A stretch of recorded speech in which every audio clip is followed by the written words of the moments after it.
Alors, si vous n'étiez pas là, on est dans une série de 3 prédications, c'est la dernière aujourd'hui, où on parle sur 1 Jean, chapitre 2, versets 12 à 14, qu'on va lire, et on découvre que Paul utilise 3 termes pour parler des chrétiens, 3 appellations qui sont là.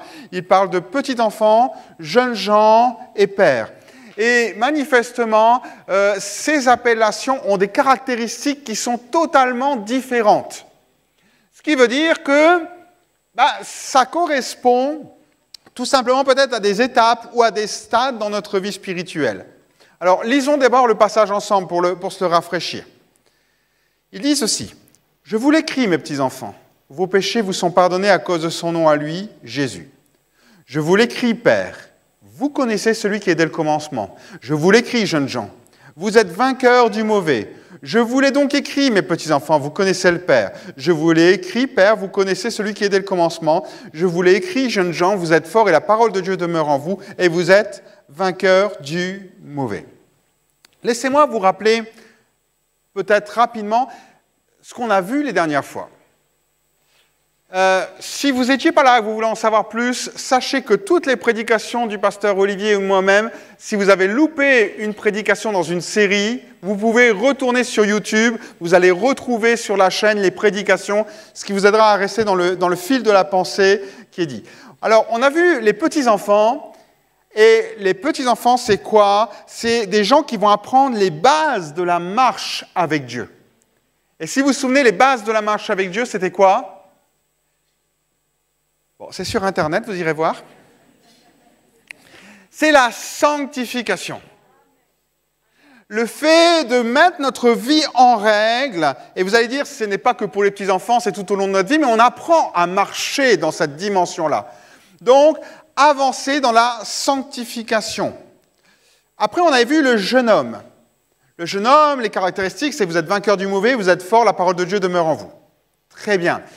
Là, on a à peu près la même dimension que l'enfant, mais avec un paramètre supplémentaire que l'on comprend bien dans les caractéristiques du jeune homme, c'est qu'il doit rester ferme dans sa foi lorsqu'il est dans l'épreuve, lorsqu'il est dans la difficulté, lorsque les problèmes sont là, c'est-à-dire lorsqu'il y a des luttes dans sa vie. Donc, il ne s'agit plus d'appliquer la parole simplement dans tous les jours de la vie, quand tout va bien, et on le sait très bien, hein, c'est plus facile quand tout va bien. Mais là, il s'agit quand vous avez un problème, qu'il soit familial, qu'il soit d'ordre de la santé, d'ordre économique, de dire je reste droit et je vis la parole de Dieu malgré tout. Et là, vous allez rentrer en combat avec vous-même, avec ce que vous avez envie de faire et ce que la parole de Dieu vous demande. Maintenant, on va rentrer dans une autre dimension, celle du Père. Alors, pour père, vous pouvez être aussi mère, mesdames. Hein? Vous n'enfreindrez pas la parole de Dieu en disant ça. Père, il est dit, vous connaissez celui qui est dès le commencement. Et si on lit ça, en fait, on s'aperçoit dans le passage qu'on a lu que 2 fois, il est dit exactement la même chose pour les pères. 2 fois. On répète la même phrase, vous connaissez celui qui est dès le commencement. La première chose que je voudrais souligner sur cette notion de père, c'est qu'on a un illogisme. C'est-à-dire que ce n'est pas logique. Le développement physique aurait voulu que Jean écrive « petit enfant, jeunes gens, hommes ». Ça, c'est un développement normal, une caractéristique de notre développement humain. Père n'est pas une particularité d'un âge proprement dit. Le père, c'est une responsabilité. Vous me suivez dans la pensée? Le père, c'est une fonction, c'est un rôle que l'on a, indépendamment de notre âge. J'ai envie de dire, un jeune homme peut être un père. Comme une personne plus âgée peut être un père aussi. Ou bien une mère, bien sûr, pour les dames. Donc, ce n'est pas la caractéristique de l'âge adulte. Si on aurait voulu dire la caractéristique de l'âge adulte, on aurait dit homme ou vieillard, si vous le préférez. Mais là, on parle de son rôle, on parle de sa paternité. C'est pour ça que c'est compliqué à dire, est-ce que c'est vraiment des étapes? Parce que comme je vous le disais, un jeune homme peut être un père. Bon, un enfant, c'est plus compliqué. Mais un jeune homme peut l'être. Mais remarquons un petit peu 3 caractéristiques d'un père. Qu'est-ce qu'un père? Ou une mère? On comprend bien que lorsque Paul parle de ça, qu'il parle de mère, on n'est pas dans la dimension physique, charnelle, humaine. On est bien dans une dimension spirituelle. Je vais le dire autrement, être un père ou une mère spirituelle pour les gens. Ça sous-entend qu'on a une caractéristique particulière, c'est le souci de l'autre. Pour le petit enfant, pour le jeune homme, on n'a pas parlé des autres. C'était concentré sur la personne même qui le vivait. C'était concentré sur la difficulté à marcher dans la vie chrétienne pour le petit enfant. C'était concentré sur la marche, encore une fois, dans la vie chrétienne, mais dans les épreuves, dans les combats, pour la personne. Mais là, on arrive, le père, forcément, il est plus tourné vers lui. Tous les papas et les mamans qui sont ici, on est tous d'accord pour dire que quand on a des enfants, notre attention n'est plus sur nous-mêmes uniquement, elle est centrée sur nos enfants et on est capable de faire beaucoup de choses pour nos enfants et même de se sacrifier dans certaines choses pour nos enfants. Bon, au moins quelques-uns. Donc, le père, c'est quelqu'un qui prend conscience de ses responsabilités envers les autres. On n'est plus tourné de manière égoïste sur nous-mêmes, on est tourné vers les autres. On est tourné vers le bien-être des autres. Allez, tournez votre voisin là. Tu vas bien? Ça va? Intéressez-vous un peu à celui qui est d'à côté là. Montrez que vous êtes un père ou une mère.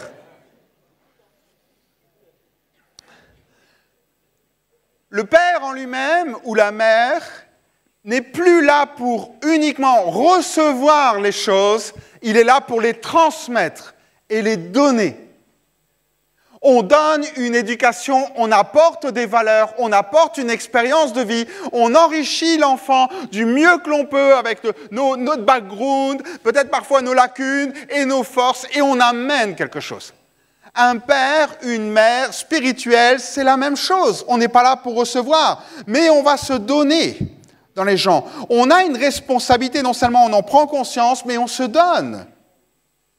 Mais pour donner, dans la vie de tous les jours, je ne sais pas si vous avez eu ces conversations avec vos enfants quand ils sont ados. Vous essayez par tous les moyens, on est bien d'accord là-dessus, tous les moyens de leur dire « fais pas ça, j'ai fait les mêmes bêtises que toi, ça mène nulle part. » D'accord? Et qu'est-ce qu'ils vous répondent? Voilà, je sais. Oui, en effet, c'est une réponse. Tu comprends rien? Je connais, oui. C'est pas la même époque. Toi, tu n'avais pas de portable à ton époque. Voilà. Et on amène. Mais dans la foi chrétienne, c'est exactement la même chose. On ne peut pas apporter quelque chose si on n'a pas du vécu. Si on n'a pas une expérience de vie, si on n'a pas appris nous-mêmes à marcher dans la sanctification, si on n'a pas appris à être droit quand il y a des épreuves, quand il y a des luttes, quand il y a des combats, si la parole de Dieu, comme le disait Claire, ne demeure pas quelque chose de présent dans nos vies et dans toutes les circonstances de notre vie, même si on a le droit, je le dis souvent aux gens, vous avez le droit de faire des erreurs. Ça vous... Et je leur réponds après, alors ils me regardent, ils font « Ah bon ?»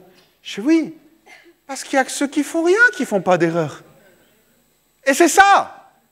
Accordez-vous le droit de faire des erreurs. Pas celui de rester dans l'erreur, mais celui de faire des erreurs, parce que ça veut dire que vous essayez au moins de faire quelque chose. Vous essayez d'avancer pour Dieu. Donc, pour faire face à nos responsabilités, on a besoin d'une connaissance plus vaste des choses.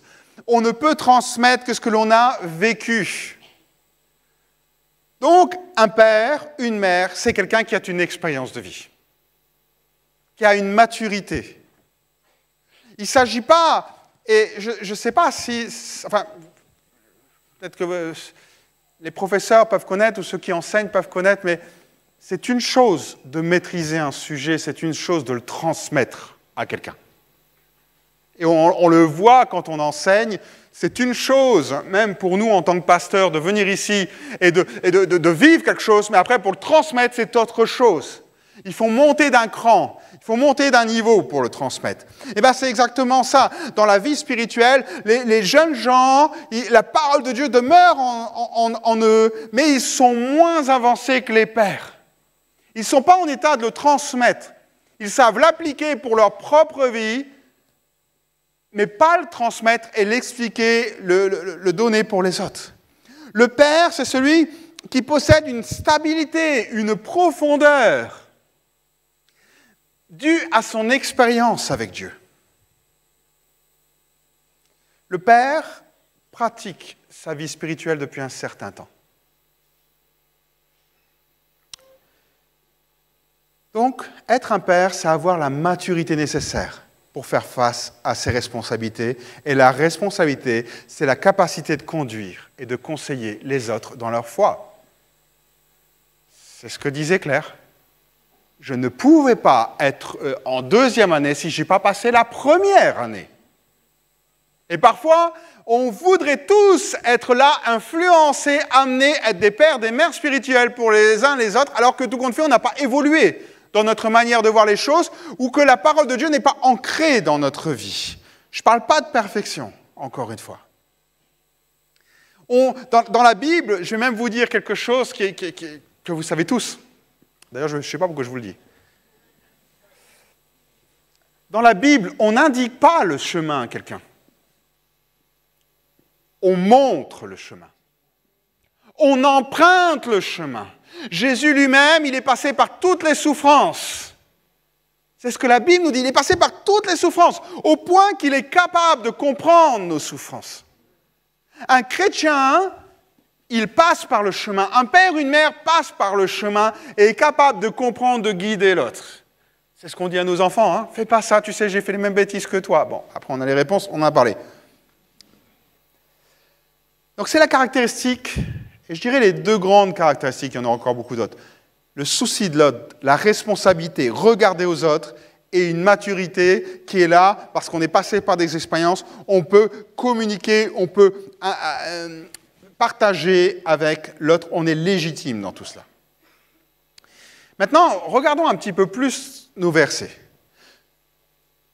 Père, il est dit, c'est celui qui est dès le commencement. Père, tu connais celui qui est dès le commencement. Bon, si je vous demande de qui il parle? De qui parle-t-il? C'est qui celui qui est dès le commencement? Alors, il ne faut pas répondre. Il faut connaître sa Bible. Ah, bah oui, parce qu'on a tous des réponses. Je vous vois déjà sortir des noms. Mais en fait, allez, désolé. Je vous demande pardon d'avance. Mais on est souvent comme ça. On a des trucs, on pense que c'est ça. Mais c'est écrit où dans la Bible, des fois? Eh bien, là, celui qui est dès le commencement, pour l'évangile de Jean, donc pour Jean, c'est 1 Jean, chapitre 1, verset 1. L'épître de Jean, chapitre 1, verset 1. Et regardez, nous vous annonçons le message de celui qui est la vie. Nous vous annonçons ce qui était dès le commencement. Nous l'avons entendu, nous l'avons vu de nos propres yeux, nous l'avons contemplé, et nos mains l'ont touché. De qui il parle ici? Voilà, et là on peut l'affirmer, parce que c'est la parole de Dieu. On n'a fait que citer. Quand Jean parle de celui qui était dès le commencement, il parle de Jésus. Alors ce qui est assez surprenant, c'est qu'il n'utilise pas le nom Jésus. Il aurait pu dire Jésus, hein, vous connaissez Jésus. Mais il utilise un terme qui est quand même assez, j'ai envie de dire, révélateur, ou qui vient d'une révélation. Lorsqu'il parle de connaître Jésus, le mot connaître dans la Bible, c'est un mot qui est utilisé pour une intimité, pour une proximité. Il ne s'agit pas de connaître. Tu connais le gars qui est là-bas, dans l'immeuble voisin ou dans la rue là-bas? Ouais, je le connais, mais on est incapable de dire son prénom, à peine où il habite, à peine à quoi il ressemble, et s'il a une famille ou quoi au caisse. Et nous, des fois, le mot connaître, c'est ça. Mais dans la Bible, connaître, c'est avoir une proximité avec la personne. Une proximité, une intimité avec la personne. Et vous remarquez quelque chose qui est intéressant lorsqu'on reprend notre passage de 1 Jean chapitre 2 et le verset 14. Je vous le confirme, enfants, vous connaissez le Père. Je vous le confirme, Père, vous connaissez celui qui est dès le commencement. C'est le même mot connaître. mais deux appellations, je dirais, différentes. Le Père, bien sûr qu'on comprend que c'est Dieu. Celui qui est dès le commencement, on l'a bien compris, c'est Jésus. Et il y a une nuance dans tout cela, entre ce que l'enfant connaît et ce que le Père connaît. L'enfant connaît Dieu d'une certaine manière, le Père connaît Dieu d'une autre manière. Et on va aller voir un petit peu plus là. L'enfant connaît Dieu comme un père. J'ai envie de vous dire, c'est une image saisissable, que tout le monde peut comprendre. Parce que le père, on sait ce que c'est. Avec des bons ou des mauvais exemples, mais on sait tous ce que c'est qu'un père. Où on a une image, où on a on sait ce que doit faire un père. C'est une expérience, c'est une figure qu'on peut saisir, qui est visible, qui est palpable, qui est dans notre monde, et qu'on peut saisir facilement. Et c'est ça, un enfant connaît son père, assez rapidement quand même. Je dirais, il connaît sa mère beaucoup plus rapidement. Hein, il y a une proximité, il y a quelque chose qui se passe avec la mère, mais tout doucement, voilà, le père prend sa place. Et quand on est un enfant, pour tous ceux qui ont des enfants, je veux dire, vous voyez, l'enfant a un regard sur vous qui n'est pas le même que l'adolescent.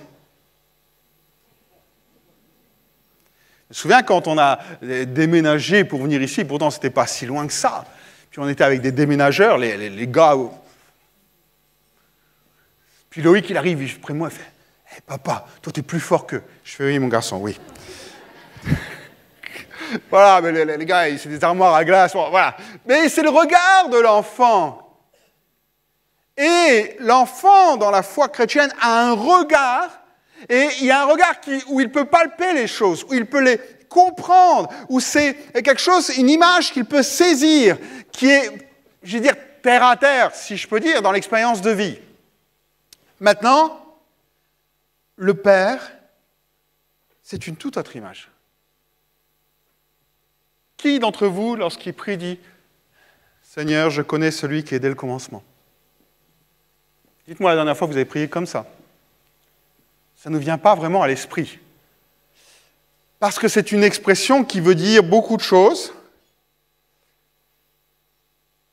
mais tout compte fait qu'on peut avoir du mal à comprendre.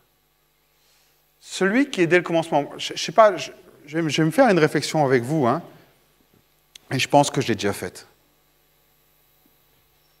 Quand est-ce que vous arrivez à saisir que Dieu a toujours été là? Réfléchissez bien. Hein? Dieu a toujours été là. Tout ce qui est autour de nous a un commencement et une fin. N'importe quel objet, arbre, être humain, tout ce que vous voulez, un commencement et une fin. Arrivez-vous à saisir qu'il y a une personne qui a toujours été là? Mais ça dépasse notre compréhension, ça dépasse notre cerveau. Et bon, voilà, vous allez dire, Laurent, t'es un petit peu tordu quand même pour penser à des trucs pareils. Mais si on se met à réfléchir à ça, bon, c'est vrai qu'on peut finir avec une blouse blanche, mais tout compte fait, ce que Jean est en train de dire, c'est qu'il y a une révélation particulière de la personne de Jésus. Il n'est plus juste quelqu'un qu'on peut toucher, qu'on peut connaître, qu'on peut imaginer. Il devient... En fait, les pères connaissent Dieu plus profondément. Pourquoi? Parce qu'ils le connaissent par révélation, par expérience, parce qu'ils ont vécu la parole de Dieu. Qui d'entre nous peut dire, voilà, Dieu est fidèle? Tout le monde dans cette salle. Mais combien l'ont expérimenté? Vous comprenez? Et dès qu'on l'expérimente, ça devient une expérience, ça devient une révélation pour nous. Qui peut dire Dieu, t'es amour? Tout le monde. Mais combien l'ont expérimenté? Qui peut dire Dieu, tu rapportes la paix? Tout le monde. Mais combien l'ont expérimenté?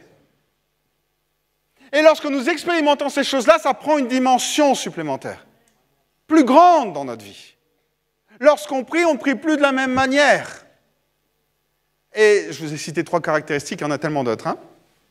Donc, tout compte fait, ce terme, celui qui est dès le commencement, ça sous-entend la préexistence de Jésus.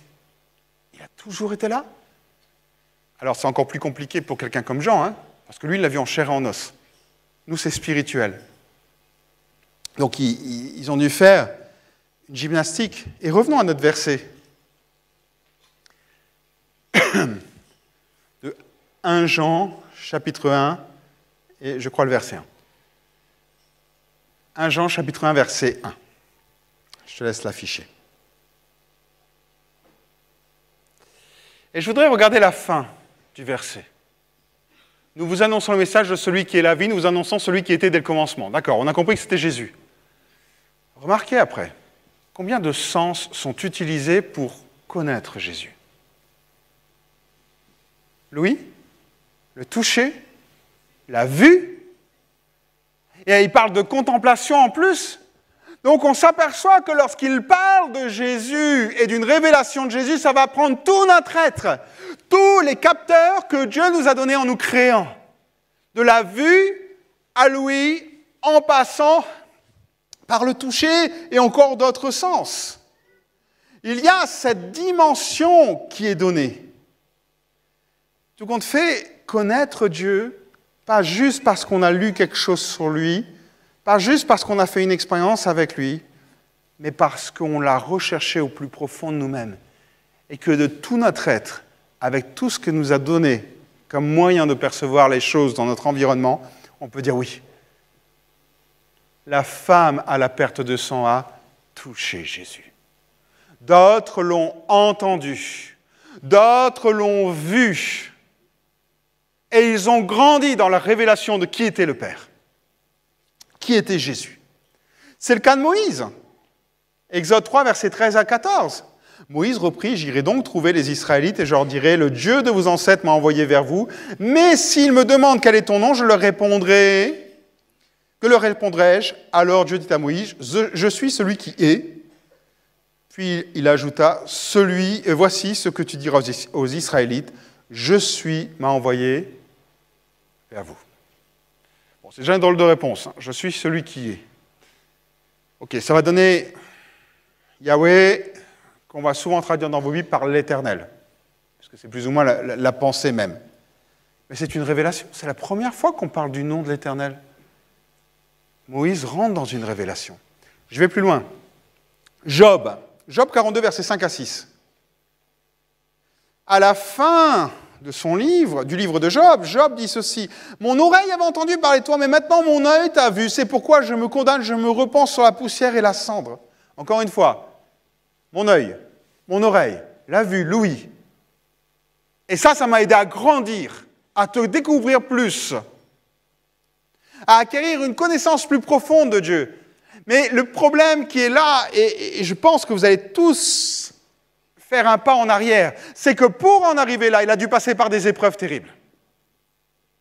Et ça, c'est beaucoup plus compliqué. C'est la partie la moins joyeuse. Il est passé par des épreuves compliquées pour découvrir vraiment qui est Dieu et avoir cette révélation de Dieu. Et ce qui est même formidable, c'est quand il réalise qu'il est Dieu, eh bien, il se repent. Il change son comportement. Il était celui qu'on venait consulter. Celui qui était vu comme vraiment un homme de Dieu par excellence. Celui qui faisait les sacrifices pour ses enfants, même s'ils n'avaient rien fait. Et là, à ce moment-là, il dit, je ne te connaissais pas. Je faisais tout ça, plein de choses, mais je ne te connaissais pas. Et je viens de grandir dans cette dimension. Il réalise tout compte fait, excusez-moi de dire ça, son immaturité spirituelle, et pourtant c'est Job. Le mot « connaître » dans notre passage est dans un temps en grec qui insiste sur le fait que l'action est continue. C'est-à-dire que ce n'est pas une action là, voilà, tu apprends un cours, c'est fini. Non, c'est une action continue. C'est comme l'apprentissage de la vie, en fait. Hein. C'est toujours. Et c'est exactement cela. La connaissance qu'on va avoir pour celui qui est dès le commencement, elle est continue. Elle ne s'arrête pas. Là, si vous dites, une fois un matin, en disant, voilà, je connais tout sur Dieu, ou si quelqu'un vous dit ça, vous pouvez dire, c'est faux. Tu ne peux pas connaître, bon, pour beaucoup de raisons, mais rien que parce que on doit connaître de manière continue. 1 Jean 2, versets 3 à 6 dira ceci. « Voici comment nous savons que nous connaissons le Christ. C'est parce que nous obéissons à ses commandements. Si quelqu'un dit « je le connais » sans obéir à ses commandements, c'est un menteur et la vérité n'est pas en lui. Celui qui observe sa parole a vraiment pour Dieu un amour parvenu à sa pleine maturité. C'est ainsi que nous savons que nous sommes unis à lui. Celui qui prétend qu'il demeure en Christ doit aussi vivre comme Christ lui-même a vécu. » Donc on découvre ici quelque chose d'assez fort. Si nous prétendons connaître Christ, on doit obéir à sa parole. Alors ce qui est assez surprenant, c'est que dans les 3 stades, on nous ramène à la parole de Dieu. Dans des circonstances différentes. Le premier, c'est simplement notre marche chrétienne, notre sanctification. Le deuxième, c'est qu'on garde et persévérer dans la parole dans les épreuves. Et ici, on parle d'une connaissance qui va bien au-delà de tout ça, et on va y venir dans quelques instants, qui va bien au-delà, qui est une connaissance de révélation sur la personne de Dieu. Où il nous est impossible de prier en disant « Seigneur, tu m'as abandonné. Seigneur, tu n'es pas là. Seigneur, tu m'aimes pas. Seigneur, pourquoi tu n'agis pas? Pourquoi tu ne fais pas justice? Pourquoi tu... » C'est pas possible dans un cadre de révélation de Dieu. Parce que là, c'est la personne de Dieu qui nous est révélée. Et on sait son amour. La Bible nous répète qu'il est fidèle, qu'il n'abandonne pas ses enfants. Donc il y a cette notion d'obéissance à ses commandements. Et Jean le disait, celui qui observe sa parole a vraiment pour Dieu un amour parvenu. On n'obéit plus pour faire face aux difficultés, on n'obéit plus parce qu'on veut être une obligation de se sanctifier, on obéit parce qu'on aime profondément Dieu. Et la motivation qui est là dans nos cœurs, dans nos vies, c'est « Je t'aime Seigneur, je veux tout faire pour vivre ta parole en fonction de ce que je comprends d'elle. » Cet amour qui est là, qui nous motive, qui est notre moteur. Tout compte fait, certains vivent sous une observation de la Bible par obligation, par religiosité, pour obtenir certaines bénédictions. Il y a plein de choses. Mais le père et la mère sont des gens qui réalisent et qui disent « c'est par amour que je le fais. Par amour pour Dieu. »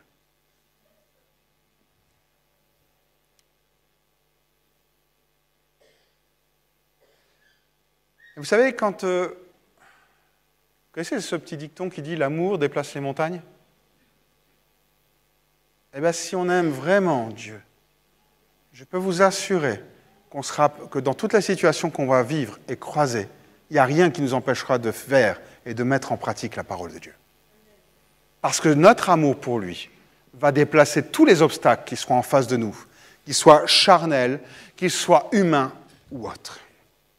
Alors, allons un petit peu plus loin. Romains 8, verset 29. Paul dit ceci. « En effet, ce que Dieu a connu d'avance, il les a aussi destinés d'avance à devenir conformes à l'image de son Fils, afin que celui-ci soit l'aîné de nombreux frères et sœurs. » Parce que l'objectif de connaître celui qui est dès le commencement, c'est de s'identifier à Christ. C'est qu'il soit dans notre vie, que nos réactions soient, nos actions, notre manière de vivre soient calquées sur ce que lui ferait. Et non plus sur ce que nous désirons faire. Et des fois, comme je dis, ça va être là. Vous avez entendu dire Jésus emploie plusieurs choses par rapport à l'Évangile dans le Sermon sur la montagne. Vous avez entendu dire ceci, mais moi je vous dis cela. Il met le niveau plus haut. Il augmente le level. Mais ça, on peut le vivre. La première étape, c'est celle de l'observation de la parole. La deuxième, c'est lorsque lui vit en nous et qu'il nous inspire la parole. Prenons un deuxième verset, et merci à l'équipe Louange, à Junior qui l'a lu, parce qu'il était aussi dans la prédication. Galates 2, verset 20. « Ce n'est plus moi qui vis, c'est Christ qui vit en moi. Ma vie en tant qu'homme, je la vis maintenant dans la foi au Fils de Dieu, qui par amour pour moi s'est livré à la mort à ma place. » Paul, ce n'est plus moi qui vis. Je ne vis pas en fonction de mes désirs, de mes pensées, de ce que je suis là. Je vis pour que lui vive en moi, pour que lui grandisse en moi. Il y a un livre qui m'avait profondément impacté il y a un certain temps maintenant. C'était ce livre, vous le trouverez peut-être hein, si vous cherchez, parce que je pense qu'il y en avait même plusieurs tomes. C'était ce livre, Que ferait Jésus à ma place? Et on voyait diverses personnes, alors, qui dans diverses situations étaient confrontées à un choix d'agir humainement, ou bien de faire comme Jésus aurait fait, mais de tout perdre. Et des fois, quand on doit tout perdre, parce qu'on veut agir comme Jésus, quand on doit perdre des relations, des amitiés, quand on doit perdre des situations peut-être économiques, parce qu'il y a un choix où on veut obéir à la parole de Dieu, lorsqu'on aime Dieu et qu'on obéit à la parole de Dieu parce qu'on l'aime, le choix, il est vite fait. Mais lorsque notre cœur balance, ça devient plus compliqué. Ça devient plus compliqué. Et là, on le sent dans ce verset, Galates 2:20, il y a une idée de renoncement. Ce n'est plus moi qui vis. Ma vie en tant qu'homme, je la vis maintenant dans la foi au Fils de Dieu, qui par amour pour moi s'est livré à la mort à ma place. Paul dit, je renonce autant que je peux. Et si Paul dit ça, qui nous pourra dire, ah moi je suis arrivé là. Moi j'ai fini la course, moi. Personne. C'est quand même Paul, quoi. C'est pas n'importe qui. Allez. Rassurez-vous, je viens de finir la première partie. Non, on va conclure. Je vais conclure avec vous. 3 étapes, 3 stades, 3 descriptifs, comme vous voulez.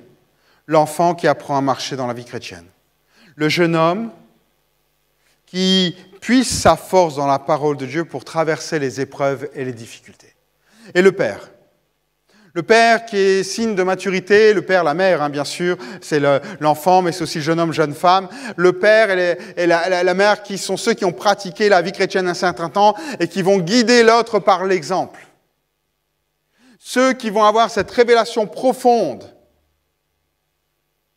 de qui est Jésus.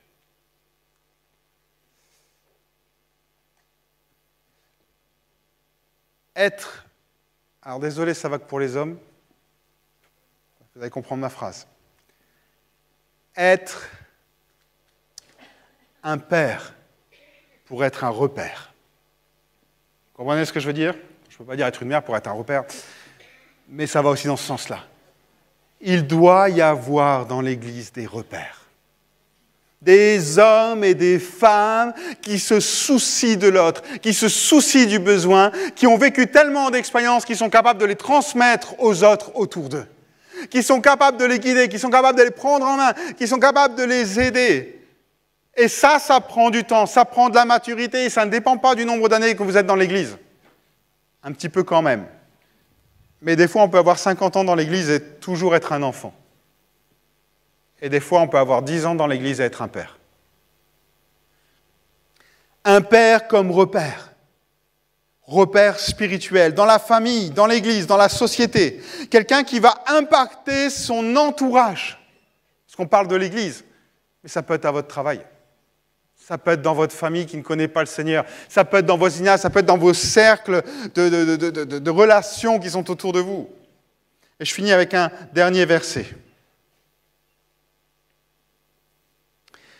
Philippiens 3, versets 10 à 12. C'est ainsi que je pourrai connaître Christ, c'est-à-dire expérimenter la puissance de sa résurrection, à savoir, et avoir part à ses souffrances, en devenant semblable à lui jusque dans la mort, afin de parvenir, quoi qu'il arrive, à la résurrection. Non, certes, je ne suis pas encore parvenu au but. Je n'ai pas atteint la perfection, mais je continue à courir pour tâcher de saisir le prix. Car Jésus-Christ s'est saisi de moi. L'idée qui est là, de Paul, il le dit lui-même, je ne suis pas arrivé au bout. Mais voilà vers quoi je tends.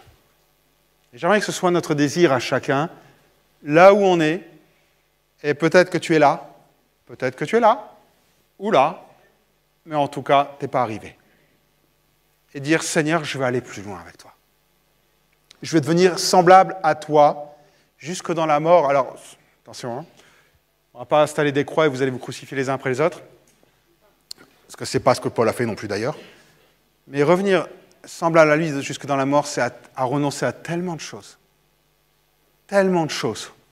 comme Jésus a renoncé à plein de choses sur cette terre pour se donner pour nous.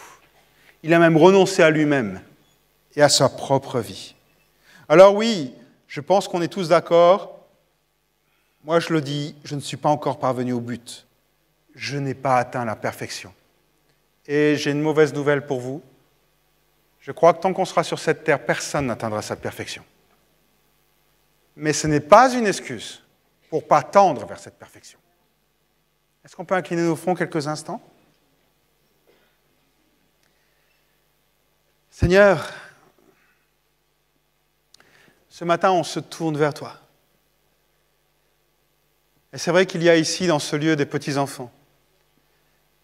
Et Seigneur, nous voulons les encourager à persévérer dans la foi, dans leur consécration, dans leur sanctification. Il y a aussi des gens qui sont en lutte, Seigneur, avec les problématiques de l'ennemi, avec les difficultés, les épreuves de la vie. Et là, Seigneur, nous te prions que la parole demeure en eux, parce qu'ils vont en tirer la force de surmonter les épreuves. Et pour finir, je veux te parler pour tous ceux qui ont la capacité d'être des pères et des mères spirituelles, des repères dans cette Église, mais aussi dans cette société. Je prie pour qu'ils aient ce désir de devenir semblables à Jésus. Je prie pour que ce désir puisse être tellement intense que chaque jour qu'ils vont se réveiller, comme on l'a entendu tout à l'heure avec Claire, ils vont découvrir des nouvelles choses, des nouvelles révélations sur ta personne, des expériences extraordinaires avec toi qui vont les amener plus loin. Alors Seigneur, on n'est pas abouti, mais tant qu'on sera sur cette terre, Seigneur, on ne baissera pas les bras.